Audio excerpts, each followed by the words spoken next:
Alors que TF1 poursuit la diffusion de Koh Lanta, le feu sacré ce mardi 25 avril, Denis Brognard a dévoilé sur Instagram l'atelier où sont fabriqués les objets du jeu, dont le mythique totem du jeu d'aventure.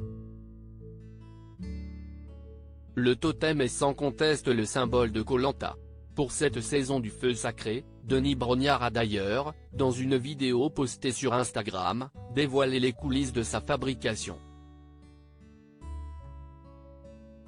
On y découvre Lucie, décoratrice du jeu, dans son atelier à ciel ouvert où sont fabriqués tous les objets nécessaires au tournage. Des heures de travail ont été nécessaires pour sculpter ce totem fait en bois exotique, annonce l'animateur de TF1 alors que la jeune femme appose des feuilles d'or sur l'objet. Lors de la saison du totem maudit, le directeur artistique de Koh Lanta, Guillaume Béal, s'était de son côté confié auprès de Télé Loisirs sur les secrets de fabrication du mythique objet. Koh Lanta, un totem composé d'or, de bois et parfois de polystyrène.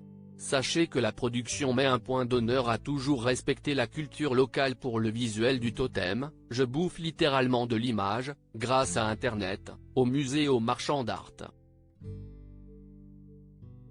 Je vais aussi voir les petites tribus locales, nous avait confié Guillaume Béal.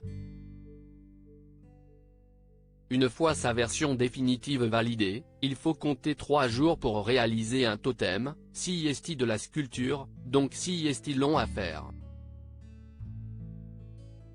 Pour la peinture, je délègue à une autre artiste. Composé en bois exotique trouvé sur place, l'objet peut toutefois se révéler très lourd. Il faut donc l'alléger avec des composants bien moins naturels, comme du polystyrène.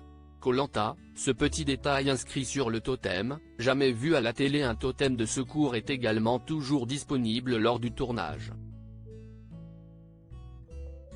Entre l'eau et des candidats pas très soigneux, il y a parfois de la casse. Ils sont très fragiles, donc Jen réalise toujours un double. Un second totem est ainsi en permanence disponible sur le tournage, si est obligatoire, nous avait dévoilé le directeur artistique. Mais attention, pour que ces totems restent rares et exceptionnels, très peu sont sculptés lors de chaque édition. Une manière d'éviter de les retrouver en vente sur Internet, les œuvres sont d'ailleurs signées et numérotées. Une fois la saison mise en boîte, Denis Brognard et la production en récupèrent généralement chacun un après la finale. Depuis plus de 20 ans, la collection commence donc à être importante. View this post on Instagram à post shared by @KolantaITF1 @KolantaITF1, à lire aussi. On a eu un problème. Pourquoi le totem de Koh Lanta a dû être modifié avant le tournage?